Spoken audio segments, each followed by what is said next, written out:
Hi guys, ये जो phone है ना मेरे पास, ये पहला इंडिया का फोन है जो कि स्नैपड्रैगन 8 एलीट के साथ आ रहा है। तो टेक्निकली देखा जाए तो फिलहाल ये फास्टेस्ट फोन बोला जाएगा। क्या जिसको नहीं पता बता दूं, स्नैपड्रैगन 8 Gen 3 के बाद स्नैपड्रैगन 8 एलीट आया है। इस फोन का नाम है Realme GT 7 Pro। और सबसे इंटरेस्टिंग बात पता है क्या है? अगर आज के टाइम पे मैं इस Realme GT 7 Pro के बेंचमार्क्स iPhone 16 Pro Max से कंपेयर करने गया ना, तो इस फोन के ज्यादा निकलेंगे। तो यहीं से अंदाजा लगा लो कि स्नैपड्रैगन 8 एलीट कितना फास्ट प्रोसेसर है। तो आज समझने की कोशिश करते हैं भाई, इस फोन का प्राइस जो है 60 से 65,000 रुपीज रहने वाला है। तो क्या ऑफर करता है ये फोन, आज ये मैं आपको बताऊंगा। तो स्टार्ट करने से पहले, मेरा नाम है संचित, चैनल का नाम है टेक बात।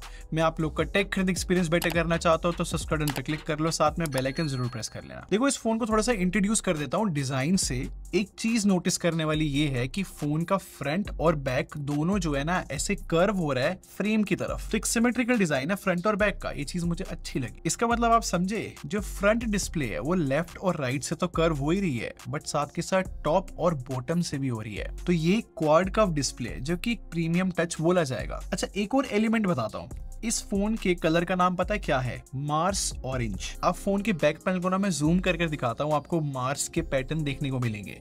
एंड नो डाउट ये ऑरेंज कलर वाइब्रेंट तो लग रहा है। बाकी मेरे हिसाब से फोन जो है बड़ा है, मतलब काफी वाइड है, बट ओवरऑल ड्यूरेबिलिटी सॉलिड लग रही है। फ्रंट और बैक ग्लास है और मेटल फ्रेम है। और साथ के साथ अच्छी बात ये है कि इस फोन में IP69 रेटिंग है, जो कि फिलहाल फ्लैगशिप फोन्स में कॉमन नहीं है, but I think next year हो जाएगी। और बेसिक चीजें देखी जाए ना, तो इसमें IR ब्लास्टर भी मिलता है, तो लाइक किसी भी चीज का रिमोट बन सकता है फोन। और एक चीज बहुत अच्छी है कि 60-65,000 रुपीज के हिसाब से जज करो ना इस फोन में, तो अल्ट्रासोनिक फिंगरप्रिंट स्कैनर मिलता है, जो कि इस प्राइस में इतना कॉमन नहीं है, रेयर ही बोल सकते हैं। बाकी हैप्टिक फीडबैक मुझे ठीक लगा और स्पीकर्स भी ओके है। अब फ्रंट से बात कर लेते हैं। देखो, ये जो डिस्प्ले है ना, ये 6.78 इंचेस की है, 1.5 की रेजोल्यूशन भी है और ये एक OLED पैनल है। बाकी 120 हर्ट्ज का रिफ्रेश रेट और LTPO मिलता है। ऐसा रियलमी का कहना है कि अंडर द सन 2000 निट्स तक जा सकती है डिस्प्ले। और अगर हम कोई HDR कंटेंट चलाते हैं तो सर्टेन एरियाज में 6500 निट्स भी हिट हो सकता है। और हाँ, मैंने इसको आउटडोर टेस्ट करा है डायरेक्ट सन में। नो डाउट भाई, डिस्प्ले बहुत विजिबल रहती है, काफी क्लियर रहती है। और इसके बाद मैंने HDR की टेस्टिंग करी। खैर नेटफ्लिक्स पे नहीं कर पाया क्योंकि नेटफ्लिक्स पे HDR का सपोर्ट नहीं है, तो फिर मैंने यूट्यूब पे HDR टेस्टिंग करी। एंड गेस व्हाट, मैंने साथ में जो है iPhone 16 Pro Max रखा था। खैर चीज कैमरे पे दिखाना डिफिकल्ट है, बट सनलाइट की तरफ देखो, यहाँ पर जो हाईलाइट्स है ये ज्यादा ब्राइट रियलमी में लग रहा है। बट रियलमी को मेरा सिंपल सा फीडबैक रहेगा कि नेटफ्लिक्स पे HDR का सपोर्ट दे दो, क्योंकि इतनी अच्छी ब्राइटनेस है तो वहां पर बेस्ट यूज रहेगा। बाकी चार्जिंग की बात करो तो फोन 120 वॉट की चार्जिंग सपोर्ट करता है। और इस फोन की बैटरी भी बहुत बड़ी है, 5800 mAh की। बट सॉफ्टवेयर की बात करते हैं। देखो, आउट ऑफ द बॉक्स इसमें Android 15 मिलता है और Realme OS 6 है इस फोन में, और अक्टूबर का सिक्योरिटी पैच अपडेट है। सिंपल सी बात बताता हूँ आपको, जो Realme UI 5 आई थी ना, उसमें एनिमेशंस बहुत इंप्रूव करी थी Realme ने, और वो सेम ट्रेंड जो है Realme OS 6 के साथ भी दिख रहा है। इनफैक्ट मैं इस बार बोल सकता हूँ स्लाइटली और इंप्रूव किया है स्मूथनेस को। कुछ छोटी छोटी चीजें बताऊं तो कुछ जगह पे जो है ब्लर ऐड किया है एस्थेटिक्स के लिए, एनिमेशंस को थोड़ा सा बढ़ाया है। बट मेरे हिसाब से सबसे बड़ा अपग्रेड तो यार लॉक स्क्रीन थीमिंग के अंदर है, क्योंकि अब खुद देखो यहाँ पर बहुत अलग अलग तरीके की थीम ऑप्शन है, जिसमें डेप्थ इफेक्ट मिल रहा है, काफी अलग टेक्स्ट है, फोन्ट्स है, वॉलपेपर है। और अब ना एक बहुत कूल चीज दिखाता हूं जो मैंने CUI में देखी। देखो, फिलहाल जो है ना ये ऑलवेज ऑन डिस्प्ले है। अब मैं जैसी पावर बटन दबाऊंगा ना, एक एनिमेशन के बाद एक्सपैंड करके ये वॉलपेपर बन जाएगा। और अब मैं अगर फोन को अनलॉक करता हूं तो फिर से एनिमेशन आएगी और होम स्क्रीन का अलग वॉलपेपर होगा। अब ये चीज इसलिए बता रहा हूं क्योंकि इसके अलग अलग सेट के ऑप्शन है। खैर AI फीचर्स भी नए ऐड हुए हैं, जैसे कि फोटोज ऐप के अंदर ना अब नया AI एडिटर है। ऑब्वियसली यहाँ पर जो है AI इरेजर तो मिलता ही है, जो कि जनरेटिव AI की मदद से जो है कुछ एलिमेंट्स रिमूव कर सकता है। बट इसी में एक फीचर ऐड हुआ है, AI अल्ट्रा क्लैरिटी। इसमें क्या है, अगर आपने किसी फोटो में जूम किया है ना, तो AI की हेल्प से तो ज्यादा डिटेल और कलर्स ऐड कर देगा, जिससे फोटोज बेटर लगे। और ये देखना, AI स्केच टू इमेज भी आ गया है कि अगर मैं कुछ भी रफली ड्रॉ करता हूं तो वो एलिमेंट ऐड हो जाएगा फोटो। अच्छा, एक और फीचर बताता हूं जो कि आईफोन के डायनेमिक आइलैंड से इंस्पायर्ड है। Realme इसको लाइव अलर्ट्स बोलता है। अब इसका काम सिंपल सा है, अगर कोई म्यूजिक चल रहा है तो वो पंचोल के अराउंड जो है बन जाएगा और इस पे हम टैप कर सकते हैं, उसमें म्यूजिक का विजेट वहीं पे आ जाएगा। बाकी इस फोन में प्री इंस्टॉल एप्स मिलती है, डिसेबल या अनइंस्टॉल हो जाती है। बट फाइनली अब इस फोन की परफॉर्मेंस की बात कर लेते हैं, जो कि सबसे इंपॉर्टेंट टॉपिक है इस फोन के लिए।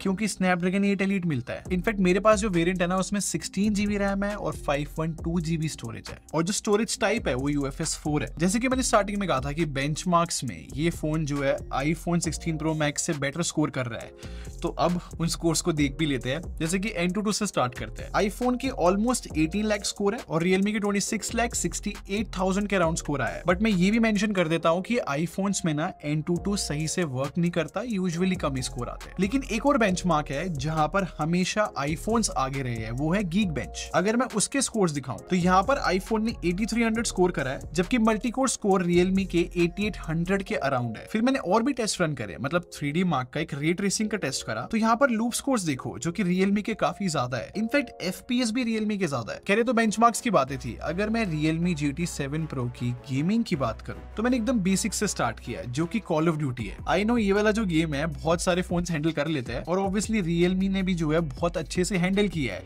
मतलब 120 FPS इजिली आ रहे थे। फिर इसके बाद मैंने हेवी गेम खेला थोड़ा टेस्ट करने के लिए, जो कि है Genshin Impact, और मैंने सारी सेटिंग्स बिल्कुल मैक्स कर दी और 60 FPS पे मैंने गेम खेला, और इस फोन ने ना बिना किसी प्रॉब्लम के 40 मिनट्स का टोटल गेम प्ले था और 60 FPS दी है। बट सबसे सरप्राइजिंग चीज ये थी कि इसने एज सच कोई मेजर हीटिंग भी नहीं दिखाई, क्योंकि 36 डिग्रीज के अराउंड कुछ टेम्परेचर था। फिर आजकल ना मैंने नया गेम टेस्ट करना स्टार्ट किया है, विदरिंग वेव्स नाम है। बहुत अच्छा गेम है यार, काफी रिच एनिमेशंस है। अनरियल इंजन 4 पे डेवलप हुई है गेम, और इस फोन ने पता है 56 से 60 FPS के बीच में दिए है मेरे को, और इस वाले गेम में भी 34 डिग्रीज के अराउंड ही टेम्परेचर था, तो फिर से हीट नहीं दिखाई इस फोन ने। बट क्योंकि स्नैपड्रैगन 8 एलीट था, मैं यहाँ पर स्टॉप नहीं हुआ, मैंने और नेक्स्ट लेवल बढ़ाया। फिर मैंने इस फोन में खेला कॉल ऑफ ड्यूटी वॉरजोन। अब इस गेम का सिंपल सा कॉन्टेक्स्ट समझ लो कि ये गेम ना बहुत सारे फोन्स नहीं चला पाते, मतलब आईफोन में तो थोड़ा कम रेजोल्यूशन में चलता है। अब मैंने किस सेटिंग पे गेम खेला, ऑलमोस्ट सब कुछ मैंने मैक्स आउट कर दिया था, और इस सेटिंग्स पे मैंने 30 मिनट्स के अराउंड खेला होगा। और सबसे इंटरेस्टिंग बात ये है कि 110 से लेके 120 FPS के बीच में मिले, जो कि बहुत बड़ी बात है। और इस टाइम पे फोन जरूर हीट हुआ 43 डिग्रीज के आसपास, लेकिन गेम जो है एक्चुअली में बहुत डिमांडिंग था। देखो यहाँ से एक चीज तो क्लियर हो जाती है कि जो इस फोन में प्रोसेसर लगा है ना, स्नैपड्रैगन 8 एलीट,